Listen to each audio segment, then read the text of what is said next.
നമ്മൾ module 1 and module 2ന്റെ ഒരു question discussion ആണ് നമ്മൾ ഇന്ന് ഉദ്ദേശിച്ചിരിക്കുന്നത്. പ്രീവിയസ് PSC ക്വസ്റ്റ്യൻ പേപ്പേഴ്സിൽ നിന്നുള്ള ക്വസ്റ്റ്യൻസുകളായിരിക്കും നമ്മൾ ഇന്ന് മെയിൻലി ഡിസ്കസ് ചെയ്യാൻ പോകുന്നത്.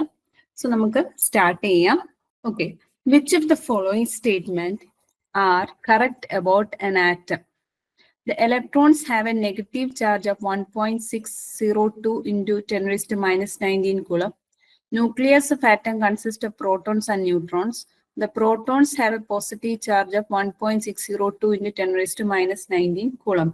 ഇതിൽ ഏതൊക്കെയാണ് സ്റ്റേറ്റ്മെന്റ് കറക്റ്റ് ആയിട്ടുള്ള ചോദിച്ചിരിക്കുന്നത്? ഇപ്പൊ ഇലക്ട്രോൺസിന്റെ ചാർജ് എന്ന് പറയുന്നത് negative 1.602 into 10 raise to minus 19 coulomb എന്നാണ് പറഞ്ഞിരിക്കുന്നത്. പ്രോട്ടോണിന്റെ ആകുമ്പോൾ positive 1.602 into 10 raise to minus 19 coulomb എന്ന് പറഞ്ഞിട്ടുണ്ട്. ഇനി ഒരു ആറ്റത്തിനകത്ത് നമുക്ക് പ്രോട്ടോൺസും ഉണ്ടാവും ന്യൂട്രോൺസും ഉണ്ടാവും എന്നാണ് പറയുന്നത്. ഇതിൽ ഏതൊക്കെയാണ് ശരി എന്നാണ് ചോദിച്ചിരിക്കുന്നത്. ഓപ്ഷൻസ് 1 ഉള്ളി, 1 and 2 ഉള്ളി, 2 and 3 ഉള്ളി, ഓൾ ഓഫ് ദി അബവ് എന്നാണ് തന്നിരിക്കുന്നത്. ആർക്കെങ്കിലും ഉത്തരം പറയാമോ? All of the above. All of the above ഇത് കറക്റ്റ് ആയിട്ടുള്ള ഉത്തരമാണ്. ഇലക്ട്രോൺസിന് നെഗറ്റീവ് ചാർജ് ആണെങ്കിൽ പ്രോട്ടോൺസിന് പോസിറ്റീവ് ചാർജ് ആയിരിക്കും. ആറ്റംസിന്റെ ഉള്ളിൽ നമുക്ക് പ്രോട്ടോൺസും ഉണ്ട്, അതേപോലെ തന്നെ നമുക്ക് ന്യൂട്രോൺസും ഉണ്ട്. Okay, next question. The valence shell of an atom of a material is filled with 4 electrons. The material is known as semiconductor, conductor, insulator, position, superconductors. അതായത് നമുക്കറിയാം വാലൻസ് ഷെൽ എന്ന് പറഞ്ഞാൽ ഏറ്റവും outermost shell of the atom ആണ്. അപ്പൊ അതിൽ 4 electrons ഉണ്ടെന്നാണ്, free electrons ഉണ്ടെന്നാണ് പറയുന്നത്. അപ്പൊ അത് എന്ത് മെറ്റീരിയലാണ് അങ്ങനെ വരുന്നത്? Mainly semiconductors. Semiconductors correct ആണ്. സെമി കണ്ടക്ടേഴ്സിലാണ് 4 വാലൻസ് ഷെല്ലുകൾ, 4 ഇലക്ട്രോൺസ് വാലൻസ് ഷെല്ലിൽ ഉണ്ടാകുന്നത്. അതിനെയാണ് നമ്മൾ ഡോപ്പിങ്ങിന് വേണ്ടിയിട്ട് യൂസ് ചെയ്യുന്നത്. Correct answers option A, semiconductors. Next question. Which of the following substance is or are known as semiconductors? First one germanium, eureka, ebonite and silicon. ഇതിൽ ഏതാണ് സെമി കണ്ടക്ടേഴ്സ് എന്ന് അറിയപ്പെടുന്നത്? ഏതൊക്കെയാണ്? 1 and 4. ഓക്കെ, കറക്റ്റ് ആണ്. Germanium, സിലിക്കണും മാത്രമാണ് ഇതിനകത്ത് semi conductors ആയിട്ടുള്ളത്. Eureka, ebonite ഒക്കെ കണ്ടക്ടേഴ്സ് ആണ്. യുറേക്ക എന്ന് പറയുന്ന ഒരു ഹീറ്റിംഗ് എലമെന്റ് ആയിട്ട് ആക്ട് ചെയ്യുന്ന ഒരു മെറ്റീരിയൽ ആണ്. സോ കറക്റ്റ് ആൻസർ എന്ന് പറയുന്നത് ജെർമേനിയം, സിലിക്കണും ആണ്. സോ ഓപ്ഷൻ 1 and 4 ഉള്ളി എന്നുള്ളതാണ് കറക്റ്റ് ഓപ്ഷൻ ആയിട്ട് വരുന്നത്. ആൻസർ ഇസ് എ ആണ് കറക്റ്റ് ആൻസർ. ജെർമേനിയം, സിലിക്കൺ ആണ് സെമി കണ്ടക്ടേഴ്സ് ആയിട്ട് നമ്മൾ യൂസ് ചെയ്യുന്ന സബ്സ്റ്റൻസുകൾ അല്ലെങ്കിൽ മെറ്റീരിയൽസുകൾ എന്ന് പറയുന്നത്. Next question. Which of the following law states that the resistance of a wire is directly proportional to its length and inversely proportional to its area of cross section at constant resistivity of the material of the wire? വളരെ simple ആയിട്ട് പറഞ്ഞു കഴിഞ്ഞാൽ R is equal to rho L by A എന്ന് പറയുന്ന statement ഏത് law അനുസരിച്ചാണ് നമ്മൾ formulate ചെയ്തിരിക്കുന്നത് എന്നാണ് ചോദിച്ചിരിക്കുന്നത്. Laws of resistance. അതെ, കറക്റ്റ് ആണ്. ലോസ് ഓഫ് റെസിസ്റ്റൻസ് ആണ്. നമുക്കറിയാം ഓംസ് ലോ എന്ന് പറയുന്നത് V is equal to IR എന്നുള്ളതിന്റെ ഒരു ഫോർമുലേഷൻ ആണ്. കിർച്ചോഫ്സ് ഫസ്റ്റ് ലോയും സെക്കൻഡ് ലോയും നമുക്കറിയാം. ഫസ്റ്റ് ലോയില് കറണ്ട് മീറ്റിംഗ് അറ്റ് ജംഗ്ഷൻ എന്ന് പറയുന്ന ഓൾജിബ്രൈക് സം എന്ന് പറയുന്നത് 0 ആണ്. അതേപോലെ തന്നെ സെക്കൻഡ് ലോയില് algebraic sum of voltage drop and the total EMF over a closed circuit എന്ന് പറയുന്നത് 0 ആയിരിക്കും. അതാണ് സെക്കൻഡ് ലോയും ഫസ്റ്റ് ലോയും. So answer is laws of resistance എന്നുള്ളതാണ് കറക്റ്റ് ആയിട്ടുള്ള ഉത്തരം. Next question. What will be the current flowing through each resistors when a 100 ohm and 150 ohm resistors are connected in series across a 300 volt DC supply? നമുക്ക് എളുപ്പത്തിൽ തന്നെ ചെയ്യാവുന്ന കാര്യമുള്ളൂ. Just ഒരു circuit diagram വരയ്ക്കുക. ഇവിടെ പറഞ്ഞിരിക്കുന്നത് 2 റെസിസ്റ്റേഴ്സ് ഉണ്ട്. 100 ohm റെസിസ്റ്ററും ഉണ്ട്, ഒരു 50 ohm റെസിസ്റ്ററും ഉണ്ട്. അത് രണ്ടും സീരീസ് ആയിട്ട് കണക്ട് ചെയ്തിരിക്കുന്നു എന്നാണ് പറഞ്ഞിരിക്കുന്നത്. അതിന്റെ എത്രയൊക്കെ എക്രോസ് ആണ് കണക്ട് ചെയ്തിരിക്കുന്നത്? ഒരു 300 വോൾട്ട് DC സപ്ലൈക്ക് എക്രോസ് ആയിട്ടാണ് കണക്ട് ചെയ്തിരിക്കുന്നത്. 2 ampere flowing through both resistors. 2 ampere flowing through both the resistors ആണ് കറക്റ്റ് ആൻസർ. ഞാൻ ജസ്റ്റ് ഒന്ന് അതിന്റെ കാൽക്കുലേഷൻ ഒന്ന് ജസ്റ്റ് കാണിച്ചു വിട്ടേക്കാം. ഇവിടെ നമുക്ക് ടോട്ടൽ റെസിസ്റ്റൻസ് എന്ന് പറയുന്നത് 100 + 50 150 ഓം ആയിരിക്കും നമുക്ക് കിട്ടുന്നത്. ആൻഡ് നമുക്ക് ഓംസ് ലോ അനുസരിച്ച് V = IR ആണ്. സോ V നമുക്കറിയാം, R നമുക്കറിയാം. സോ I = V/R ചെയ്യുക. സോ വിൽ ബി ഗെറ്റിംഗ് 300/150 ചെയ്യുമ്പോൾ നിങ്ങൾക്ക് 2 ആംപിയർ ആണ്. സീരീസ് സർക്യൂട്ട് ആയതുകൊണ്ട് സീരീസ് റെസിസ്റ്റേഴ്സ് ആയതുകൊണ്ട് രണ്ടിലൂടെ ഫ്ലോ ചെയ്യുന്ന കറണ്ട് എന്ന് പറയുന്നത് 2 ആംപിയർ തന്നെയായിരിക്കും. സോ ഓപ്ഷൻ എ ആണ് ആൻസർ എന്ന് പറയുന്നത്. അടുത്ത question, which of the following statement are correct about Kirchhoff's law? First one, sum of incoming current at a junction is equal to sum of outgoing current from that junction. The sum of voltage drops in a closed circuit is equal to voltage applied to the circuit. Current flowing through a closed resistive circuit is always equal to the voltage applied to the circuit. ഏതായിരിക്കും correct ആയിട്ടുള്ള ഉത്തരം? Option C 1 and 2 only. അതെ, 1 and 2 മാത്രമാണ്. തേർഡിന്റെ അകത്ത് ഓർത്തോണം, through a closed resistive circuit എന്നാണ് പറഞ്ഞിരിക്കുന്നത്. റെസിസ്റ്റീവ് സർക്യൂട്ട് മാത്രം ആകണമെന്ന് യാതൊരു നിർബന്ധമില്ല. അതേപോലെ തന്നെ കറണ്ട് ഫ്ലോയിങ് എന്നാണ് പറഞ്ഞിരിക്കുന്നത്. കറണ്ട് ഫ്ലോയിങ് അല്ല, അവിടുത്തെ വോൾട്ടേജ് ഡ്രോപ്പ് ആണ് നമ്മൾ കൺസിഡർ ചെയ്യേണ്ടത്. സോ തേർഡ് ഓപ്ഷൻ റോങ് ആണ്. ഫസ്റ്റ് ഓപ്ഷനും സെക്കൻഡ് ഓപ്ഷനും ആണ് നമ്മുടെ കിർച്ചോഫ്സ് കറന്റ് ലോയുടെ ലോസ് എന്ന് പറയുന്നത്. സോ ആൻസർ 1 and 2 only എന്നുള്ളതാണ് ആൻസർ. സോ നിങ്ങൾ പ്രത്യേകം ശ്രദ്ധിക്കുക, ലോസുകളെല്ലാം വൃത്തിക്ക് പഠിച്ചോണം. കാര്യം ഇങ്ങനത്തെ ക്വസ്റ്റ്യൻസുകളും കൂടുതലായിട്ട് നിങ്ങൾക്ക് വരുന്നതായിരിക്കും. അങ്ങനെ വരുമ്പോൾ നിങ്ങൾക്ക് ചെറിയ കൺഫ്യൂഷൻ പോലും ഉണ്ടായി കഴിഞ്ഞു കഴിഞ്ഞാൽ ഓപ്ഷൻസ് മാറിപ്പോകും. സോ അത് ഭയങ്കര കെയർഫുൾ ആയിട്ട് നിങ്ങൾ പഠിച്ചോണം. Next question, which of the following statements are correct about resistance of a pure metallic conductor? Pure metallic conductorന്റെ റെസിസ്റ്റൻസിനെ പറ്റി എന്തൊക്കെയാണ് കറക്റ്റ് എന്നാണ് ചോദ്യം. ആദ്യത്തേത്, resistance increases with increase in temperature, resistance decreases with decrease in temperature. മൂന്നാമത്തേത്, resistance decreases with increase in cross sectional area. Then resistance increases with increase in area of cross section. ആദ്യം തന്നെ ഓർത്തിരിക്കുക, R is equal to rho L/A ആണ്. Then ഇത് metallic conductor ആയതുകൊണ്ട് resistance എന്ന് പറയുന്നത് temperature അനുസരിച്ച് ഇൻക്രീസ് ചെയ്യാണോ ഡിക്രീസ് ചെയ്യാണോ ചെയ്തത്? ഓപ്ഷൻ ബി ആണ് മിസ്സേ, അല്ലേ? Option B 1 and 3 only. അതെ അതെ, ഓപ്ഷൻ ബി ആണ് 1 and 3 ഉള്ളി. ഇത്ര ഉള്ള കാര്യം ഇവിടെ നമുക്ക് നോക്കിക്കഴിഞ്ഞാൽ മെറ്റാലിക് കണ്ടക്ടേഴ്സ് ആണ്.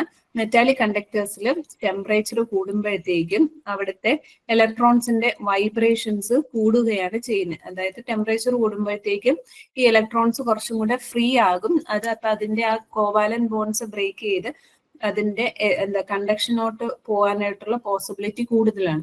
അങ്ങനെ വരുമ്പോഴത്തേക്കും ഇതിന്റെ ഇലക്ട്രോൺസിന്റെ വൈബ്രേഷൻസ് കാരണം ഇവിടുത്തെ ഒരു ഹീറ്റ് എഫക്റ്റ് കൂടുതലാവുകയും റെസിസ്റ്റൻസ് ഇൻക്രീസ് ആവുകയും ചെയ്യുകയാണ് ചെയ്യുന്നത്. അതുകൊണ്ട് ടെമ്പറേച്ചർ ഇൻക്രീസ് ചെയ്യുന്നതനുസരിച്ച് നമുക്ക് റെസിസ്റ്റൻസ് കൂടും. രണ്ടാമത്തെ കാര്യം, റെസിസ്റ്റൻസ് ടെമ്പറേച്ചർ കോഎഫിഷ്യന്റ് എന്നുള്ള കോൺസെപ്റ്റ് അല്ലേ മിസ് ഇപ്പൊ പറഞ്ഞാണ്? ഏതാ?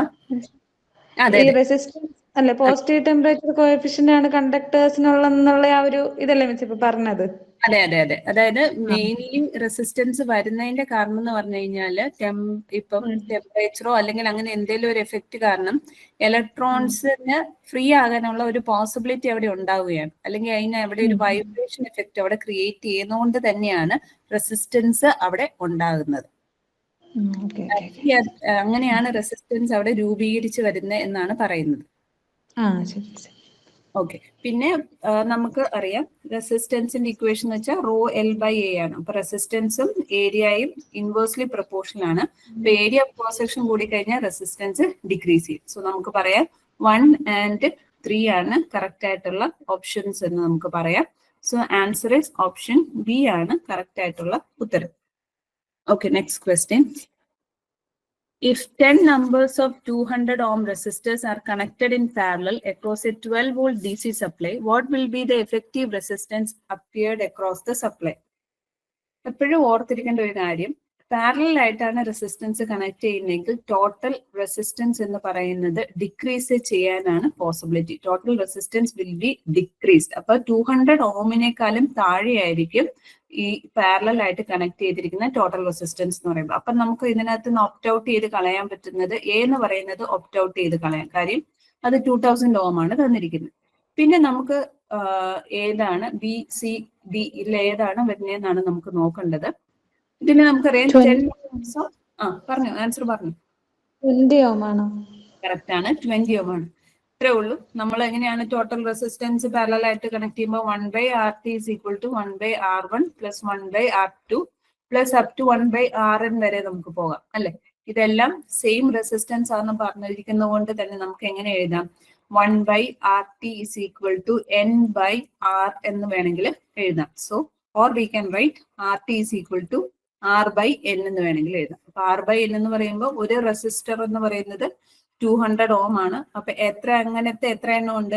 10 നമ്പേഴ്സ് ഉണ്ട്. So your total resistance will be 20 ohm. ഇങ്ങനെ നിങ്ങൾക്ക് ചെയ്യാം. സോ പാരലൽ റെസിസ്റ്റൻസിന് ടോട്ടൽ റെസിസ്റ്റൻസ് റെഡ്യൂസ് ചെയ്യും. ആ ഒരു രീതിയിൽ കണക്കൂട്ടി വേണം ചെയ്യാനായിട്ട്.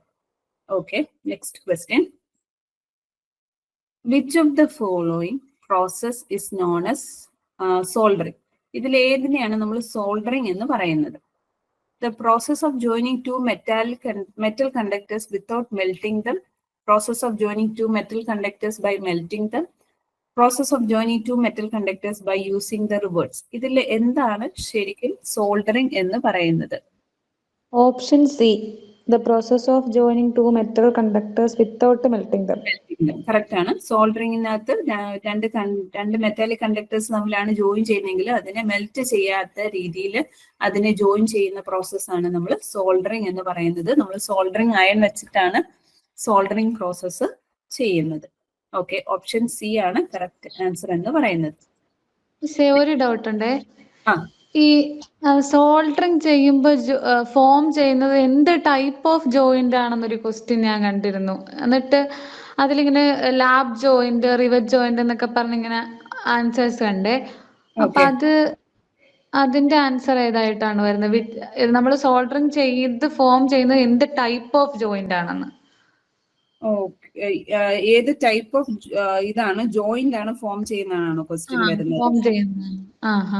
ലാബ് ജോയിന്റ് ആണ്. ലാബ് ജോയിന്റ് അല്ലെങ്കിൽ ക്യാപ്പിലറി ജോയിന്റ് ആണ് മെയിൻലി വരുന്നത് കേട്ടോ. അത് നമ്മൾ ഏത് ടെക്നിക്ക് വെച്ചിട്ടാണ് അത് ചെയ്യണേ എന്നുള്ളതും കൂടെ അതിനെ ഡിപ്പെൻഡ് ചെയ്യും. ലാബ് ജോയിന്റ് എന്ന് പറയുമ്പോഴത്തേക്കും നമ്മള് എന്താ പറയുന്നത്, രണ്ട് പീസസ് ഓവർലാപ്പ് ചെയ്ത് ജോയിൻ ചെയ്യുന്നതിനാണ് ലാബ് ജോയിന്റ് എന്ന് പറയുന്നത്. അപ്പൊ അത് നമ്മൾ മെയിൻലി ഏത് പ്രോസസ് അല്ലെങ്കിൽ ഏത് ടൈപ്പ് ആണ് ഉപയോഗിക്കണേ എന്നുള്ളത് വെച്ചിട്ടാണ് പറയുന്നത്. മെയിൻലി ലാബ് ജോയിന്റ് അല്ലെങ്കിൽ ക്യാപ്പിലറി ജോയിന്റ് ആണ് വരുന്നത് കേട്ടോ. Next question. Which of the following are commonly available soldering flux used for soldering aluminum conductors? Aluminum conductors solder ചെയ്യാൻ വേണ്ടിയിട്ട് നമ്മൾ യൂസ് ചെയ്യുന്ന സോൾഡറിങ് ഫ്ലക്സ് ഏതാണെന്നാണ് ചോദിച്ചിരിക്കുന്നത്. ആൻസർ അറിയാമോ? Option B 3 and 4. അതെ, ഓപ്ഷൻ 3 and 4 ആണ്. കെയ്നൽ ഫ്ലക്സ് ആൻഡ് എയർ നമ്പർ 7 ആണ് നമ്മൾക്ക് സോൾഡറിങ് ഓഫ് അലുമിനിയം കണ്ടക്ടേഴ്സിന് വേണ്ടിയിട്ട് നമ്മൾ യൂസ് ചെയ്യുന്നത്. അതേപോലെ തന്നെ ഓരോ കണ്ടക്ടേഴ്സിന് നമ്മൾ യൂസ് ചെയ്യുന്ന സോൾഡറിങ് ഫ്ലക്സുകൾ എന്താണെന്നുള്ളതൊന്ന് നോട്ട് ചെയ്ത് പോകണം. കാര്യം എന്താന്ന് വെച്ച് കഴിഞ്ഞാൽ പലതിനും പല ടൈപ്പ് നമ്മൾ യൂസ് ചെയ്യുന്നുണ്ടല്ലോ, റെസിൻ ടൈപ്പ്, അങ്ങനെ ഓരോ ടൈപ്പുകൾ യൂസ് ചെയ്യുന്നുണ്ട്. അപ്പൊ അതുകൊണ്ട് ഓരോ മെറ്റീരിയൽ അല്ലെങ്കിൽ കണ്ടക്ടേഴ്സിന് നമ്മൾ യൂസ് ചെയ്യുന്ന സോൾഡറിങ് ഫ്ലക്സുകൾ എന്താണെന്നുള്ളത് ഒരു ടേബിൾ ആക്കി ഒന്ന് കുറിച്ച് വെക്കുക. അത് എളുപ്പമായിരിക്കും പഠിക്കാനായിട്ട്, അതുകൊണ്ടാണ് പറഞ്ഞത്. Okay, next question. Which of the following soldering flux is used for soldering electrical conductors? Electrical conductors solder ചെയ്യാൻ വേണ്ടിയിട്ട് യൂസ് ചെയ്യുന്ന സോൾഡറിങ് ഫ്ലക്സ് എന്താണെന്നാണ് ചോദ്യം. ടാലോ ആണ് കറക്റ്റ് ആൻസർ ആണ്. ടാലോ ആണ് ഉപയോഗിക്കുന്നത്. ടാലോ ആണ് കറക്റ്റ് ആയിട്ടുള്ള ആൻസർ. അപ്പൊ ഇങ്ങനത്തെ ഈ ക്വസ്റ്റ്യൻസുകളൊക്കെ വരുന്നത് നിങ്ങൾ ജസ്റ്റ് ഒരു ടേബിൾ ആക്കി ഒന്ന് എഴുതി വെച്ച് കഴിഞ്ഞാൽ നല്ലതായിരിക്കും കേട്ടോ. ചില കേസിൽ റോസിൻ എന്നുള്ളതും നമ്മൾ ഉപയോഗിക്കാറുണ്ട്. ഇവിടെ റോസിൻ എന്നുള്ള ഓപ്ഷൻ ഇല്ല. ടാലോ അല്ലെങ്കിൽ റോസിൻ ആണ് സാധാരണഗതിയിൽ ഇലക്ട്രിക്കൽ കമ്പോണൻസിന്റെ സോൾഡറിന് വേണ്ടിയിട്ട് യൂസ് ചെയ്യുന്നത്. So option is tallow. ഇവിടെ ടാലോ ആണ് കറക്റ്റ് ഓപ്ഷൻ ആയിട്ട് നമുക്ക് ഉപയോഗിക്കാവുന്നത്. പിന്നെ നമ്മളിവിടെ ബോറാക്സ് നമ്മൾ യൂസ് ചെയ്യുന്നത് ഫെറസ് മെറ്റൽസിന്റെ ഒക്കെ ബ്രേസിങ്ങിന് വേണ്ടിയിട്ടാണ് ബോറാക്സ് നമ്മൾ യൂസ് ചെയ്യുന്നത്. സോഡിയം കാർബണേറ്റ് എന്ന് പറയുന്നത് ക്ലീനിങ്ങിന് വേണ്ടിയിട്ടൊക്കെയാണ് യൂസ് ചെയ്യുന്നത്. സോഡിയം ക്ലോറൈഡ് അല്ലെങ്കിൽ നമ്മൾ സിങ്ക് ക്ലോറൈഡ്, അമോണിയം ക്ലോറൈഡ് ഒക്കെ നമ്മൾ യൂസ് ചെയ്തത് കൊറോസീവ് ഫ്ലക്സ് ആണ്. അത് ഗാൽവനൈസ്ഡ് അയൺ പാർട്സിന്റെ ഒക്കെ സോൾഡറിങ് പർപ്പസിന് വേണ്ടിയിട്ടാണ് നമ്മൾ യൂസ് ചെയ്യുന്നത്. അപ്പൊ അതൊന്ന് നോട്ട് ചെയ്ത് വെക്കുക. Next question. When the operating voltages are greater than 66 kV, which type of the following cable are used for electrical power transmission? 66 kV മുകളിലാണെങ്കിൽ ഏത് കേബിൾ ആയിരിക്കും നമ്മൾ യൂസ് ചെയ്യണേ എന്നുള്ളതാണ് ചോദ്യം. പ്രഷർ കേബിളോ? കറക്റ്റ് ആണ്, പ്രഷർ കേബിൾ ആണ് നമ്മൾ യൂസ് ചെയ്യുന്നത്.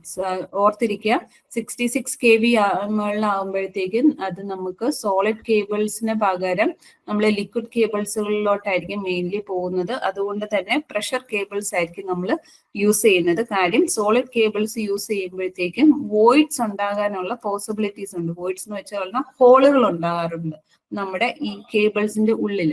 അപ്പൊ ആ വോയിഡ്സിനെ അവോയ്ഡ് ചെയ്യാൻ വേണ്ടിയിട്ട് ഹൈ വോൾട്ടേജിലോട്ട് പോകുമ്പോഴത്തേക്ക് നമ്മൾ ലിക്വിഡ് കേബിൾസ് അല്ലെങ്കിൽ ഗേഷ്യസ് ആയിട്ടുള്ള പ്രഷർ കേബിൾസ് ആയിരിക്കും നമ്മൾ യൂട്ടിലൈസ് ചെയ്യുന്നത്.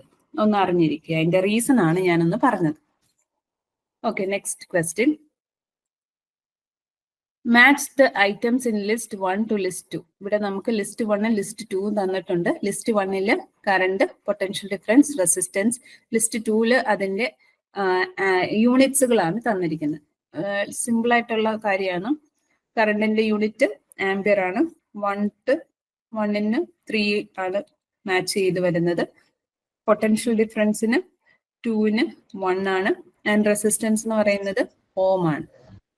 3 2 വരും. So this is the matching. So correct option എന്ന് പറയുന്നത് എന്തായിരിക്കും വരുന്നത്? ഓപ്ഷൻ ബി അല്ലല്ലോ, ഓപ്ഷൻ സി. ഓപ്ഷൻ സി ആണ് കറക്റ്റ് ആൻസർ എന്ന് പറയുന്നത്. ഓപ്ഷൻ സി ആണ് correct answer. Okay, next question. 1 coulomb charge equal to the charge of. 1 coulomb charge എന്ന് പറയുന്നത് എന്തിന്റെ ചാർജിനോട് ഈക്വൽ ആണെന്നാണ് ചോദിച്ചിരിക്കുന്നത്. ഇവിടെ നമുക്ക് ക്വസ്റ്റ്യനിൽ പ്രോട്ടോൺസ് എന്നാണ് തന്നിരിക്കുന്നത്. അപ്പൊ പ്രോട്ടോൺസ് തന്നിരിക്കുന്നതുകൊണ്ട് ഇതിനകത്ത് 1 coulomb ചാർജ് എന്ന് പറയുന്നത് എന്തിനോട് ഈക്വൽ ആയിരിക്കും എന്നാണ് ചോദിച്ചിരിക്കുന്നത്. ആൻസർ അറിയാമോ? 6.24 into 10 raised to ഡി ആണ്. Option D. ഏതാണ്? ഓപ്ഷൻ ഡി അല്ലേ? ഓപ്ഷൻ ഡി ആണ്. അതായത് 6.24 into 10 raised to 18 പ്രോട്ടോൺസ് ആണ്. എ ആകുമായിരുന്നു. അത് ചാർജ് ഓഫ് പ്രോട്ടോൺ എന്നുള്ളതാണ്. അത് പോസിറ്റീവ് 1.6 into 10 raised to ആണോ? അത് വരുമ്പോഴത്തേക്കും ചാർജ് ഓഫ് സിംഗിൾ പ്രോട്ടോൺ ആണ് പറഞ്ഞിരിക്കുന്നത്. ഇത് 1 coulomb ചാർജിന്റെ കാര്യമാണ് പറഞ്ഞിരിക്കുന്നത്. 1 coulomb ചാർജ് എന്ന് പറയുന്നത് 6.24 into 10 raised to 18 പ്രോട്ടോൺ ആണ്. അത് ഓർത്തിരിക്കണം. ആ ഒരു ചെറിയ കൺഫ്യൂഷൻ അവിടെ എല്ലാവർക്കും ഉണ്ടാകാനുള്ള ഒരു ചെറിയ പോസിബിലിറ്റി ഉണ്ട്. അതുകൊണ്ട് ഞാൻ പറഞ്ഞാണ്, ഇത് പ്രോട്ടോണിന്റെ ചാർജ് ആണ് നമ്മൾ പറയുന്നത്. ഒരു സിംഗിൾ പ്രോട്ടോണിന്റെ ചാർജ് ആണ് 1.6 into 10 raised to -19 coulomb എന്ന് പറയുന്നത്. സിംഗിൾ പ്രോട്ടോൺ ചാർജ് ആണ്. അതേസമയം 1 coulomb ചാർജ് എന്ന് പറയുന്നത് 6.24 into 10 raised to 18 പ്രോട്ടോൺസ് ആണ് എന്നുള്ളതാണ് കറക്റ്റ് ആയിട്ടുള്ള ഉത്തരം. ഓക്കെ, അതൊന്ന് അറിഞ്ഞിരിക്കുക. കൺഫ്യൂഷൻ ഉണ്ടാകാതിരിക്കാൻ വേണ്ടിയിട്ടാണ് അങ്ങനെ എടുത്ത് ചോദിച്ച് പറഞ്ഞത്. ഇലക്ട്രോൺസും 6.24 into 10 raised to 18 ഇലക്ട്രോൺസ് തന്നെയല്ലേ? അത് തന്നെയാണ്. ജസ്റ്റ് ആ ഒരു പോസിറ്റീവ് ആൻഡ് നെഗറ്റീവ് എന്നുള്ള ഒരു വ്യത്യാസം മാത്രമേ അവിടെ വരുന്നുള്ളൂ. Next question. A conductor carries 7 coulomb charge for a duration of 10 seconds. Then the current through the conductor is equal to. Simple ആയിട്ടുള്ള ക്വസ്റ്റ്യൻ ആണ്. I is equal to, ഐയുടെ ഇക്വേഷൻ നമുക്കറിയാം, dq by dt ആണ്. Directly substitute ചെയ്യാൻ നിങ്ങൾക്ക് answer കണ്ടുപിടിക്കാൻ പറ്റും. എത്രയായിരിക്കും ആൻസർ?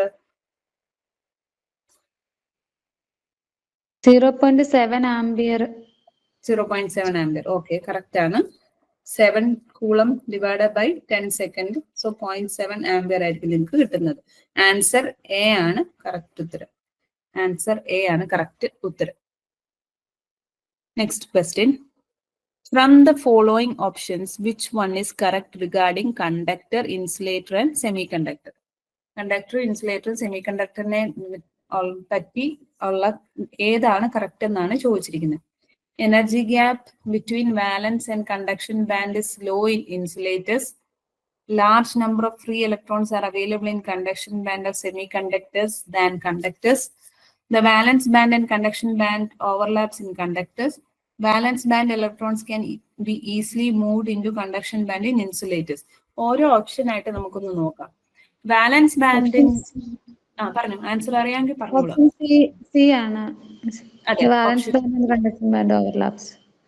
അതെ, സി ആണ്. ജസ്റ്റ് ഞാൻ അതിന്റെ ഒരു ഡയഗ്രാം കാണിച്ചതേ ഉള്ളൂ. ഇവിടെ നമുക്ക് കണ്ടക്ഷൻ ബാൻഡ് ഉണ്ട്, വാലൻസ് ബാൻഡ് ഉണ്ട്. ഇൻസുലേറ്റേഴ്സിന്റെ കേസിലാണെങ്കിൽ കണ്ടക്ഷൻ ബാൻഡും വാലൻസ് ബാൻഡും തമ്മിൽ ഓവർലാപ്പിംഗ് ഇല്ല, അത് തമ്മിൽ നല്ല ബാൻഡ് ഗ്യാപ്പ് ഉണ്ടാകും.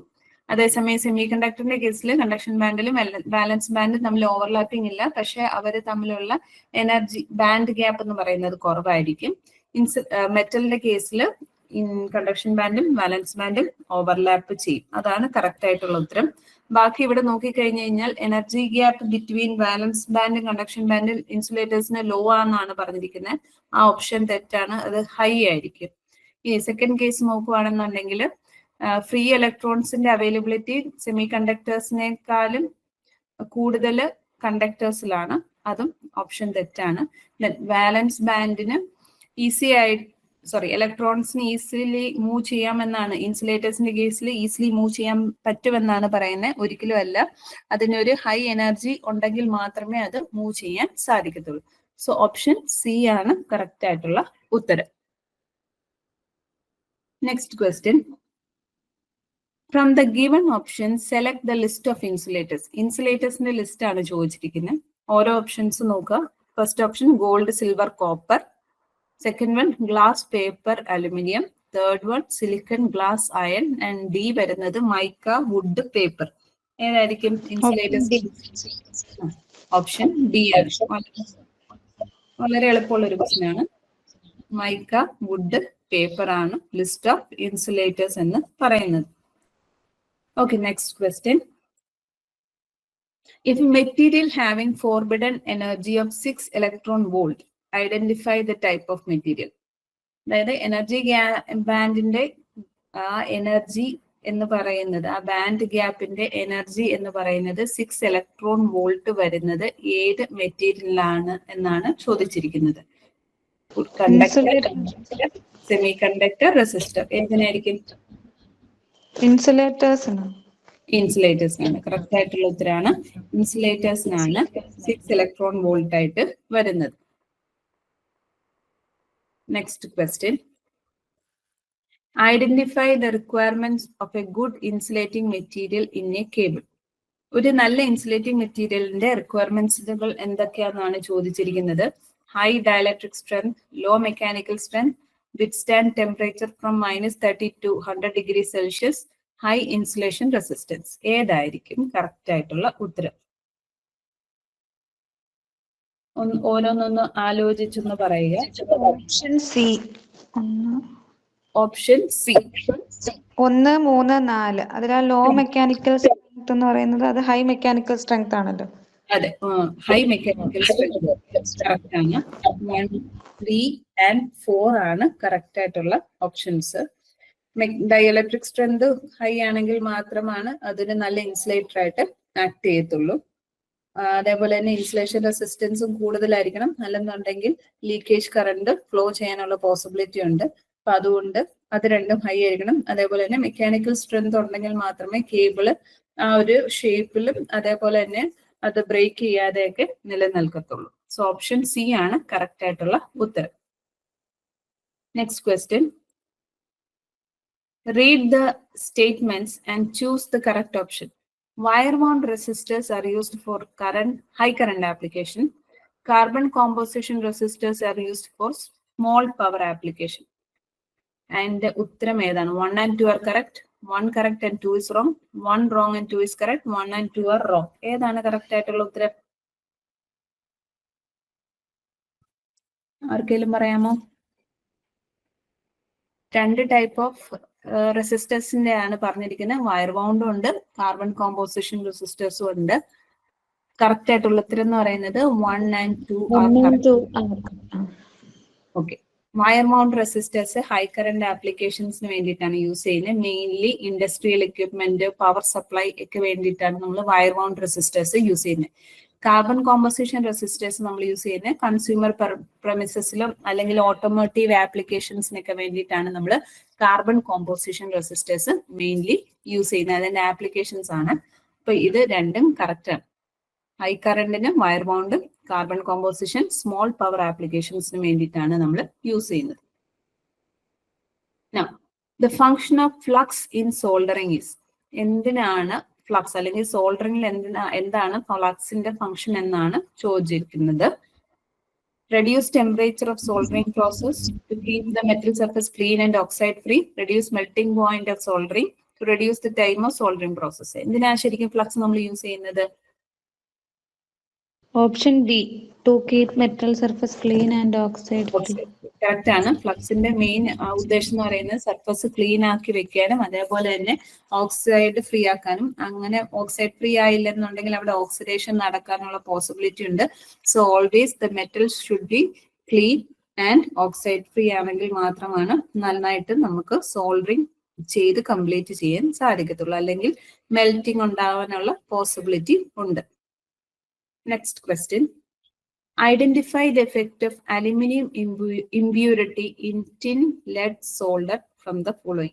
അലുമിനിയം ഇമ്പ്യൂരിറ്റി ഉണ്ടായി കഴിഞ്ഞാൽ എന്ത് എഫക്റ്റ് ആണ് ഉണ്ടാകണേ എന്നാണ് ചോദിച്ചിരിക്കുന്നത്. ഓപ്ഷൻസ് വായിച്ചു നോക്കിക്കോളുക. Reduce the flow of solder, wetting decreases significantly, final melting point of solder increases, surface deterioration of molten solder. ഇതിലേതാണ് കറക്റ്റ് ആയിട്ടുള്ള ഉത്തരം? ഓപ്ഷൻ ബി ആണോ? Option B. ഓപ്ഷൻ ബി അല്ല. കറക്റ്റ് ആയിട്ടുള്ള ഉത്തരം എന്ന് പറയുന്നത് surface deterioration of molten solder ഉണ്ടാകും എന്നുള്ളതാണ്. അതായത് ഈ ഇങ്ങനത്തെ അലുമിനിയം ഇമ്പ്യൂരിറ്റീസ് ഉണ്ടാകുമ്പോഴത്തേക്കും സർഫസിൽ, അതായത് ആ സർഫസിൽ ഡിറ്ററേഷൻ ഉണ്ടാവുകയും അതേപോലെ ഒരു ഗ്രിറ്റി അപ്പിയറൻസ് അല്ലെങ്കിൽ ഒരു ഡൾ അപ്പിയറൻസ് അവിടെ ഉണ്ടാകാനുള്ള ഒരു പോസിബിലിറ്റി ഉണ്ടാകും. സർഫസ് ഡിറ്റോറിയറേറ്റ് ആയിട്ട് പോകും. നമുക്ക് ശരിക്കും പറഞ്ഞു കഴിഞ്ഞാൽ സോൾഡർ ചെയ്യുമ്പോഴത്തേക്കും നമ്മുടെ ഓൺ മെറ്റൽ അല്ലെങ്കിൽ നമ്മൾ ഏത് മെറ്റലിലാണോ അത് ചെയ്യുന്നത് അതിന് ഒരു എന്താ പറയുന്നത് ഡിറ്റോറിയേഷൻ ഒന്നും വരാൻ പാടില്ല. പക്ഷെ ഇമ്പ്യൂരിറ്റീസ് ഉണ്ടെന്നുണ്ടെങ്കിൽ അവിടെ ഡിറ്റോറിയേഷൻ വരാനുള്ള പോസിബിലിറ്റി ഉണ്ട്. അപ്പൊ ആൻസർ എന്ന് പറയുന്നത് ഡി ആണ് കറക്റ്റ് ആയിട്ടുള്ള ആൻസർ എന്ന് പറയുന്നത്. Next question, how many electrons are in aluminium atom? Aluminium ആറ്റത്തിൽ എത്ര ഇലക്ട്രോൺസ് ഉണ്ട് എന്നാണ് ചോദ്യം. Option A 13. 13 ആണ് ഇലക്ട്രോൺസിന്റെ എണ്ണം എന്ന് പറയുന്നത്. Answer is 13. Next question, what is the unit of quantity of electricity? ശ്രദ്ധിച്ചോണോ, what is the unit of quantity of electricity എന്നാണ് ചോദിച്ചിരിക്കുന്നത്. കൂളംബ്. കൂളംബാണ്. കറക്റ്റ് ആണ്. ഇത് പെട്ടെന്ന് നമ്മൾ ചെയ്തു വരുമ്പോഴത്തേക്കും നമ്മൾ ആംപിയർ എഴുതാനുള്ള പോസിബിലിറ്റി ഉണ്ട്. ക്വാണ്ടിറ്റി ഓഫ് ഇലക്ട്രിസിറ്റി എന്നാണ് ചോദിച്ചിരിക്കുന്നത്. അതിന്റെ ഉത്തരം കുളമ്പാണ്. ക്വാണ്ടിറ്റി ആണ് ചോദിച്ചിരിക്കുന്നെങ്കിൽ അതിലൂടെ ഫ്ലോ ചെയ്യുന്ന ചാർജിനെയാണ് ഉദ്ദേശിച്ചിരിക്കുന്നത്. അപ്പം കുളമ്പാണ് കറക്റ്റ് ആയിട്ടുള്ള ഉത്തരം. തെറ്റിപ്പോരുതും. പെട്ടെന്ന് നമ്മൾ എഴുതുമ്പോഴത്തേക്കും ഇങ്ങനത്തെ ക്വസ്റ്റ്യനുകളൊക്കെ നമ്മൾ മിക്കപ്പോഴും തെറ്റ് വരുത്താനുള്ള ചാൻസുകൾ ഉണ്ട്. അതുകൊണ്ടാണ് ഞാൻ സ്പെസിഫിക് ആയിട്ട് എടുത്തു പറയുന്ന ക്വസ്റ്റ്യൻ വായിച്ചിട്ട് മാത്രമേ ഉത്തരം എഴുതാവുള്ളൂ. Okay, next question, what is the working temperature of electrician solder? Electrician solderന്റെ വർക്കിംഗ് ടെമ്പറേച്ചർ എത്രയാണ്?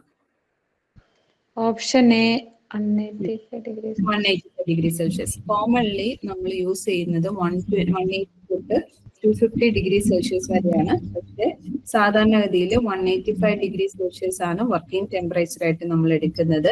അതേപോലെ തന്നെ സോൾഡർ എന്ന് പറയുന്നത് ടിൻ ആൻഡ് ലെഡിന്റെ അലോയ്സ് ആണ് നമ്മൾ യൂസ് ചെയ്യുന്നത്. ടിൻ എന്ന് പറയുന്നത് 60%, 50%, 40% ഒക്കെ ആയിട്ട് പ്രൊപ്പോർഷനേറ്റ് ആയിട്ടായിരിക്കും ടിന്നും ലെഡും നമ്മൾ യൂസ് ചെയ്യാറുള്ളത്. അപ്പൊ ഓപ്പറേറ്റിംഗ് ടെമ്പറേച്ചർ എന്ന് പറയുന്നത് 180 തൊട്ട് 250 ഡിഗ്രി സെൽഷ്യസ് ആണെങ്കിലും വർക്കിംഗ് ടെമ്പറേച്ചർ എന്ന് പറയുന്നത് 185 ഡിഗ്രി സെൽഷ്യസ് ആയിരിക്കും. ഓക്കെ, ഈ സോഫ്റ്റ് സോൾഡർ 450 വരെ അല്ലേ നമ്മൾ ഉപയോഗിക്കാറ്? സോഫ്റ്റ് സോൾഡറോ? ആ സോഫ്റ്റ് സോൾഡർ എന്ന് പറയുന്നത് ഒരു മിനിറ്റ്, അതിന്റെ റേഞ്ച് 450 അല്ലേ? 3 എനിക്കത് കറക്റ്റ് എനിക്ക് ഓർമ്മയില്ല. സോഫ്റ്റ് സോൾഡറിനെ ജസ്റ്റ് ഒന്ന് നോക്കിയിട്ട് പറയാം. സോഫ്റ്റ് സോൾഡർ ടെമ്പറേച്ചർ അല്ലേ? അതെ അത് ക്വസ്റ്റ്യൻ ആൻസേഴ്സിലൊക്കെ കൊടുത്തിരിക്കുന്നത് 180 to 250 എന്ന് തന്നെയാണ്. സോഫ്റ്റ് സോൾഡറിംഗ് കൊടുത്തിട്ട് ടെമ്പറേച്ചർ കൊടുത്തേക്കുന്നത് 180 to 250 ഡിഗ്രി സെൽഷ്യസ് എന്നാണ് ക്വസ്റ്റ്യനിൽ കൊടുത്തിരിക്കുന്നത്. ക്വസ്റ്റ്യൻ ആൻസേഴ്സ് നോക്കുമ്പോൾ ഈ റേഞ്ച് തന്നെയാണ് സോഫ്റ്റ് സോൾഡറിംഗ്. ഇപ്പൊ മിസ് ചെയ്തിരിക്കുന്ന ആ ഒരു റേഞ്ച് ആണ് ക്വസ്റ്റ്യൻ ആൻസേഴ്സിൽ കൊടുത്തിരിക്കുന്നത് സോഫ്റ്റ് സോൾഡറിംഗ് ചോദിക്കുമ്പോൾ തന്നെ. ഓക്കെ ഓക്കെ ഓക്കെ, ഞാൻ ജസ്റ്റ് ഒന്ന് റെഫർ ചെയ്തിട്ട് പറയാം. കാര്യം നമ്മളിപ്പോ സെർച്ച് ചെയ്യുമ്പോൾ നമുക്ക് 90 തൊട്ട് 450 ഡിഗ്രി സെൽഷ്യസ് ഒക്കെ കാണിക്കുന്നുണ്ട്. നിമിയുടെ ടെക്സ്റ്റിലെ കറക്റ്റ് ആയിട്ടുള്ള ടെക്സ്റ്റിലെ വാല്യൂ എത്രയെന്ന് നോക്കിയിട്ട് ഞാൻ പറയാം കേട്ടോ. നോർമലി ഈ ഓപ്പറേറ്റിംഗ് റേഞ്ച് 180 എല്ലാത്തിലും കാണിക്കുന്നത്. നിമിയുടെ ടെക്സ്റ്റിലും അങ്ങനെയാണെന്നാണ് എന്റെ ഓർമ്മ. 180 to 250 എന്നാണ് ആണല്ലേ? ഹാർഡ് സോൾഡറിംഗ് വരുമ്പോഴാണ് അവർ 600 ഡിഗ്രി സെൽഷ്യസ് കാണിച്ചിരിക്കുന്നത്. സോഫ്റ്റ് സോൾഡറിംഗിൽ 180 to 250 ആണ് നിമിയുടെ ടെക്സ്റ്റിൽ ഞാൻ കണ്ടിട്ടുള്ളത്. ഓക്കെ ഓക്കെ, ചില ടെക്സ്റ്റ് ബുക്കുകളിൽ വേറെ വാല്യൂസ് വരുന്നുണ്ട്. ഓക്കെ, ഞാൻ നിങ്ങൾ നിമിയുടെ ടെക്സ്റ്റ് ബുക്ക് തന്നെ റെഫർ ചെയ്താൽ മതി. കാര്യം നിമിയുടെ ബേസ് ചെയ്തിട്ടായിരിക്കും നമുക്ക് ആൻസർ കീ എല്ലാം വരുന്നത്. അപ്പൊ നിമിയുടെ ടെക്സ്റ്റ് തന്നെ നോക്കിയാൽ മതി. Okay, next question. Out of the following, which composition of tin and lead is used in fine solder? ടിന്നിന്റെയും ലെഡിന്റെയും കോമ്പോസിഷൻ എത്രയായിരിക്കും? 37% ആണ് നോർമൽ ഫൈൻ സോൾഡറിങ്ങിന് വേണ്ടിയിട്ട് ടിന്നിന്റെ ലെഡിന്റെ കോമ്പിനേഷൻ വരുന്നത്. Next question. Which one is equal to 1 megohm? 1 megohm എന്ന് പറയുന്നത് എത്രയാണ് എന്നാണ് ചോദിച്ചിരിക്കുന്നത്. മെഗോം എന്ന് പറയുമ്പോൾ 10⁻⁶ ആണ് വരുന്നത്. 10⁻�6 ഓം ആണ്. അപ്പൊ എത്രയായിരിക്കും വരുന്നത്? ഏത് ഓപ്ഷൻ ആയിരിക്കും? സി അല്ല, എന്താണേലും പോയിന്റ് വരുന്നില്ല. പിന്നെ ഇത് 4 വരുന്നത്, അതും നമുക്ക് ഒപ്റ്റ് ഔട്ട് ചെയ്യാം. 6 zeros വരുന്നതായിരിക്കും 1 മെഗോം എന്ന് പറയുന്നത്. അപ്പം ഇവിടെ 1 2 3 4 5 6. അപ്പൊ എ ആണ് കറക്റ്റ് ആയിട്ടുള്ള ഉത്തരം. 10⁻⁶ ഓം ആണ്. എ ആണ്, ഓപ്ഷൻ എ ആണ് കറക്റ്റ് ആയിട്ടുള്ള answer. Next question. Which effect of electric current is used for soldering iron? Soldering iron ഏത് എഫക്റ്റ് ആണ് നമ്മൾ യൂസ് ചെയ്യുന്നതെന്നാണ് ചോദ്യം. ഏതാണ് നമ്മൾ യൂസ് ചെയ്യുന്നത്? Heating effect. ഹീറ്റിംഗ് എഫക്റ്റ് ആണ് നമ്മൾ യൂസ് ചെയ്യുന്നത്. സിമ്പിൾ ആണ്, ഹീറ്റിംഗ് എഫക്റ്റ് ആണ് നമ്മൾ യൂസ് ചെയ്യുന്നത്. Next question. How many electrons are in the outermost orbit of intrinsic semiconductor atom? Intrinsic semiconductor ആറ്റത്തിന്റെ ഔട്ടർമോസ്റ്റ് ഷെല്ലിൽ എത്ര ഇലക്ട്രോൺസ് ഉണ്ടെന്നാണ് ചോദിച്ചിരിക്കുന്നത്. സിമ്പിൾ ആയിട്ടുള്ള ക്വസ്റ്റ്യൻ ആണ്. 4 ആണ്. അപ്പം ഇതില് എക്സ്ട്രിൻസിക് സെമി കണ്ടക്ടേഴ്സിലാണ് നമ്മൾ എന്ത് ആഡ് ചെയ്യുന്നത്? ഇംപ്യൂരിറ്റീസ് ആഡ് ചെയ്ത് എൻ ടൈപ്പും പി ടൈപ്പും ആയിട്ട് നമ്മൾ ഡോപ്പ് ചെയ്തെടുക്കുന്നത്. ഇൻട്രിൻസിക് സെമി കണ്ടക്ടേഴ്സ് എന്ന് പറയുന്നത് നമ്മുടെ 4 വാലൻസ് ഇലക്ട്രോൺസ് വരുന്ന ടൈപ്പ് ഓഫ് കണ്ടക്ടേഴ്സിനെയാണ് നമ്മൾ intrinsic semiconductors എന്ന് പറയുന്നത്. Next question.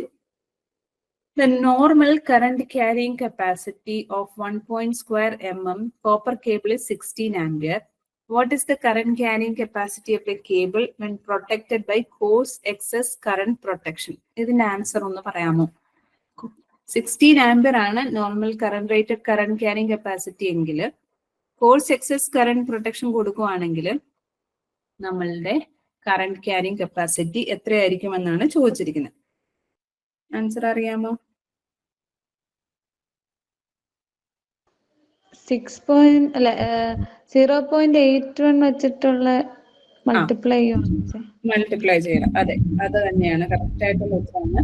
നമ്മളുടെ റേറ്റഡ് കറന്റിനെ, അതായത് 16 ആംപിയറിനെ 0.81 വെച്ച് മൾട്ടിപ്ലൈ ചെയ്ത് കിട്ടുന്നതായിരിക്കും കോഴ്സ് എക്സസ് കറന്റ് പ്രൊട്ടക്ഷന്റെ വാല്യൂ എന്ന് പറയുന്നത്. അതായത് ഏകദേശം ഒരു 13 ആംപിയർ ആയിരിക്കും നമുക്ക് ഇവിടെ വരുന്നത്. ഫോഴ്സ് എക്സസ് കറന്റ് പ്രൊട്ടക്ഷന്റെ കേസിൽ നമ്മൾ യൂസ് ചെയ്യുന്നത് 0.81 ആണ്.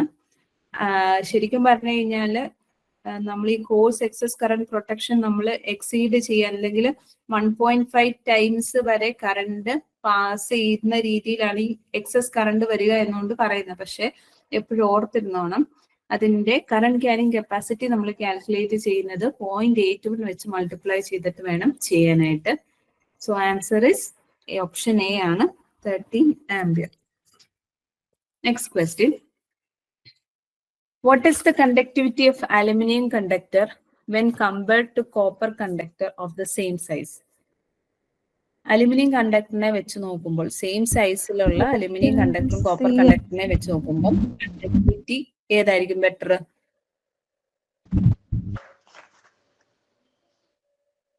ആൻസർ അറിയാമെങ്കിൽ പറഞ്ഞോളൂ. ഓപ്ഷൻ സി ആണോ? 60.6% ആണ്.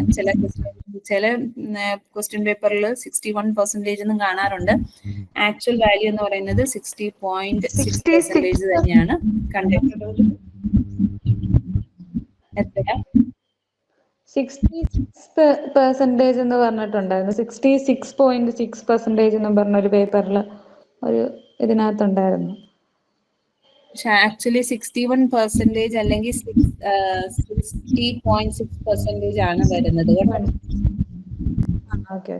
കറക്റ്റ് ഇതാണ്, കറക്റ്റ് ആയിട്ടുള്ള ആൻസർ ഇതാണ്. ഞാൻ അത് 2-3 അടുത്ത് കണ്ടുകൊണ്ട് ഇത് ആൻസർ നോക്കി ഇത് സെർച്ച് ചെയ്തപ്പോൾ നമുക്ക് വരുന്നത് 61% അല്ലെങ്കിൽ 60.6% എന്ന് തന്നെയാണ് വരുന്നത് കേട്ടോ.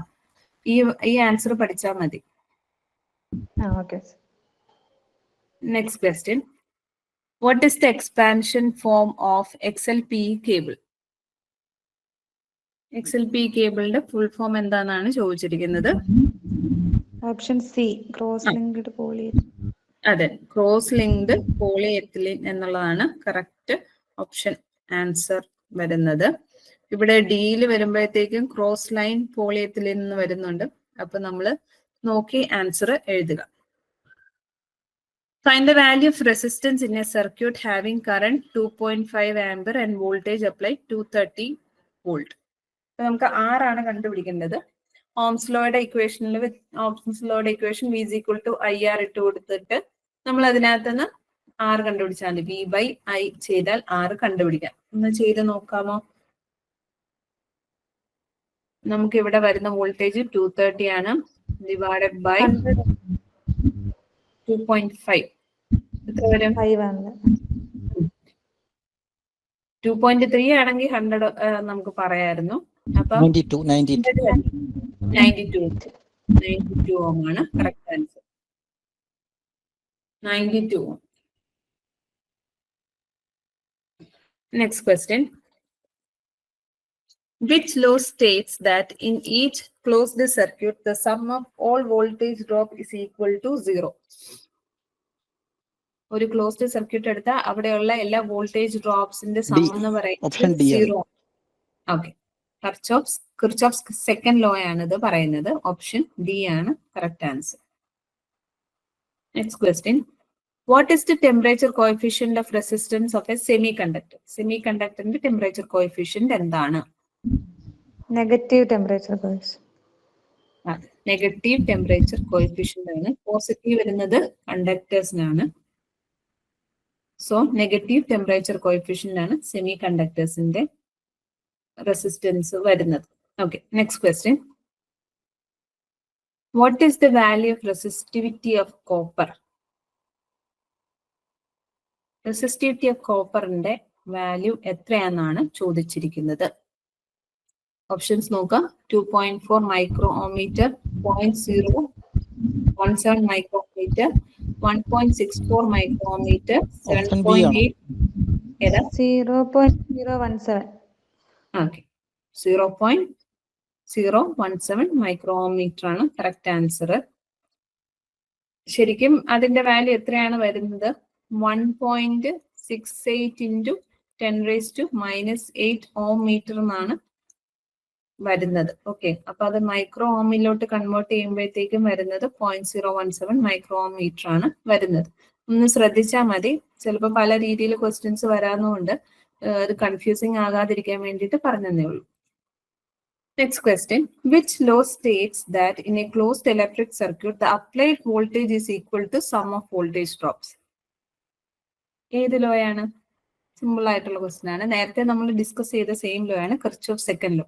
ഇപ്പൊ രണ്ട് രീതിയിലുള്ള ക്വസ്റ്റ്യൻസുകൾ ഇങ്ങനെയൊക്കെ വരാം. അതുകൊണ്ട് നിങ്ങൾ കൺസെപ്റ്റുകൾ നന്നായിട്ട് പഠിച്ചു വേണം ചെയ്യാൻ വേണ്ടിയിട്ട്.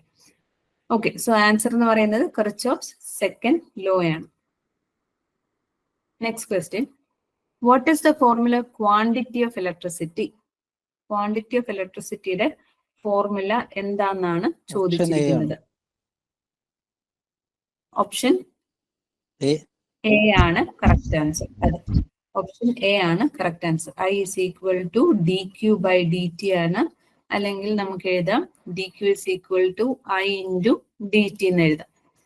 സോ ആൻസർ എന്ന് പറയുന്നത് കറണ്ട് ഇൻറ്റു ടൈം എന്നുള്ളതാണ് correct answer. Quantity of electricity means അവിടുത്തെ ചാർജ് ആണ് ഉദ്ദേശിച്ചിരിക്കുന്നത്. അത് സ്പെസിഫിക് ആയിട്ട് ഓർത്തിരുന്നോണം. Next question, which one defines the change in resistance in ohm per degree centigrade? അതായത് resistance ohm per degree Celsius വേരിയേഷനെ നമ്മൾ എന്ത് പേരിട്ടാണ് വിളിക്കുന്നത്? Temperature coefficient. അതെ, ഓപ്ഷൻ ഡി ആണ് correct answer. Option D. Alpha ആണ് നമ്മൾ പറഞ്ഞ temperature coefficient. Okay, next question, the resistance of 250 volt 100 watt lamp will be. എത്രയായിരിക്കും റെസിസ്റ്റൻസ് വരുന്നത്?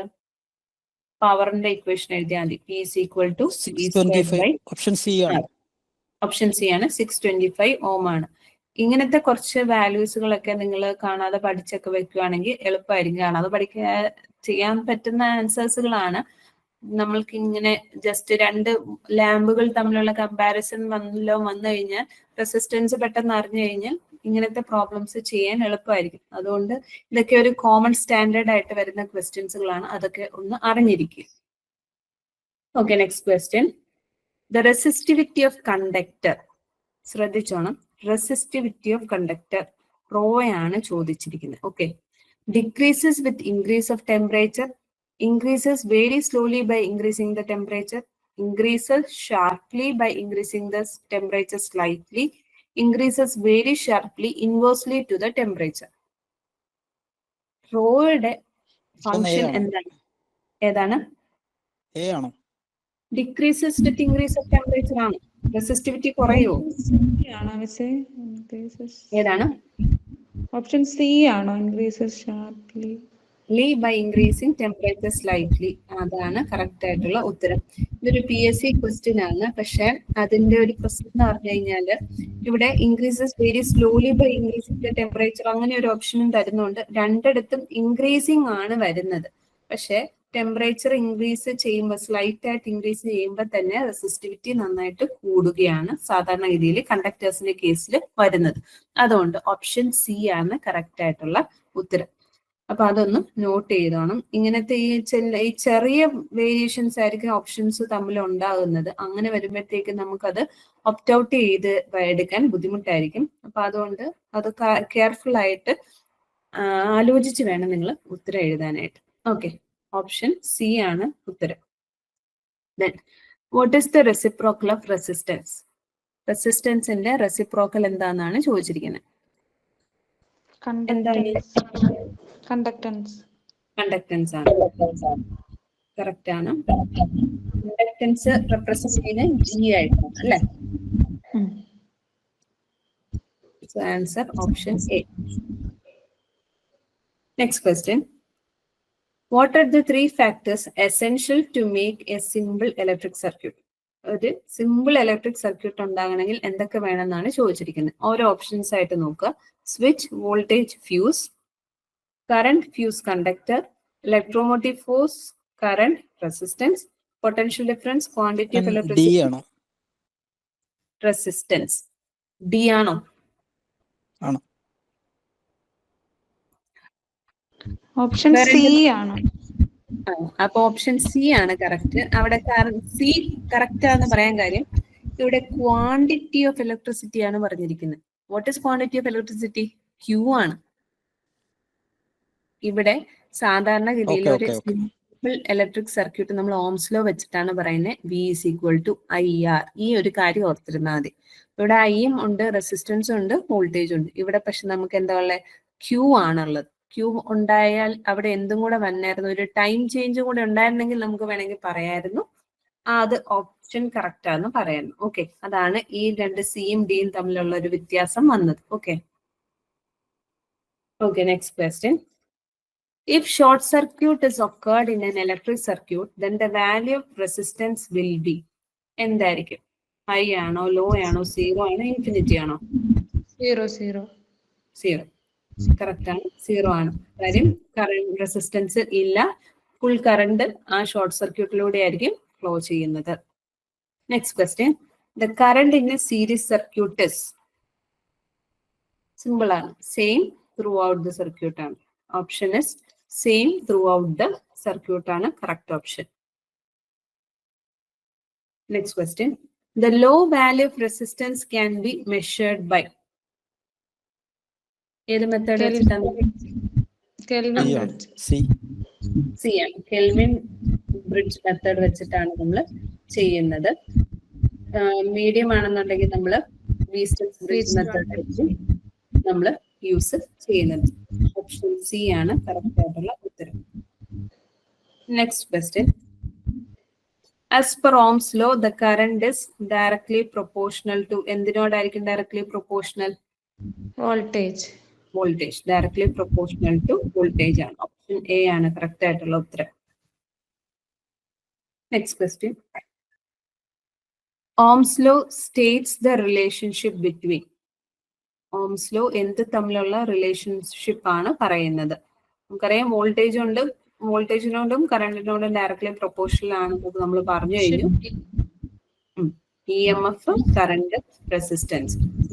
Answer is EMF, current and resistance. പല രീതിയിലുള്ള ക്വസ്റ്റ്യൻസുകൾ ഒരേ ഒരു കൺസെപ്റ്റിൽ നിന്നാണ് ഇപ്പൊ തന്നെ ഫോം ചെയ്തിരിക്കുന്നത്. സോ കൺസെപ്റ്റുകൾ നന്നായിട്ട് മനസ്സിലാക്കി പൊക്കോളാം. Next question. The formula to find current as per Ohm's law. Again, Ohm's lawയുടെ ക്വസ്റ്റ്യൻ തന്നെയാണ്.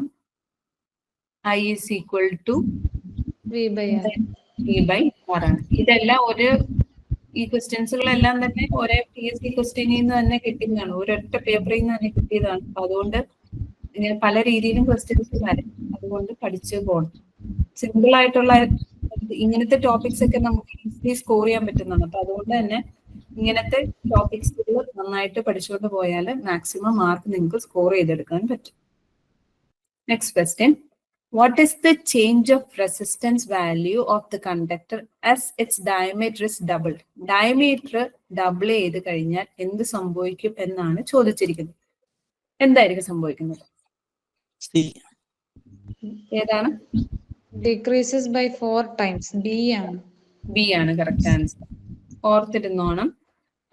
റെസിസ്റ്റൻസ് അതായത് ഡയമീറ്റർ ഡബിൾ ചെയ്ത് കഴിഞ്ഞാൽ ഏരിയ എന്ത് പറ്റും? ഏരിയ ഇൻക്രീസ് ചെയ്യും അല്ലെ? ഏരിയ ഇൻക്രീസ് ചെയ്യുമ്പോഴത്തേക്കും ഏരിയ നമുക്കറിയാം πr² ആണ് അല്ലെ? πr² ഇൻക്രീസ് ചെയ്യുമ്പോൾ ഇവിടെ ഡബിൾ വരുമ്പോഴത്തേക്ക് അതിന്റെ 4 ടൈംസ് ആക്കി ഇൻക്രീസ് ചെയ്യുന്ന. അപ്പൊ റെസിസ്റ്റൻസ് എന്ന് പറയുന്നത് ഇൻവേഴ്സ്ലി പ്രൊപ്പോർഷണൽ ടു ഏരിയ ആയതുകൊണ്ട് ആ ഒരു അത്രയും ഏരിയയുടെ ഡിക്രീസ് 4 ടൈംസ് ആയിട്ട് റെസിസ്റ്റൻസ് നമ്മളിവിടെ ഡിക്രീസ് ചെയ്ത് വരും. ഈ ഒരു രീതിയിലൊന്ന് ഓർത്തിരുന്നാൽ നിങ്ങൾക്ക് എളുപ്പം ഓർത്തിരിക്കാൻ പറ്റും.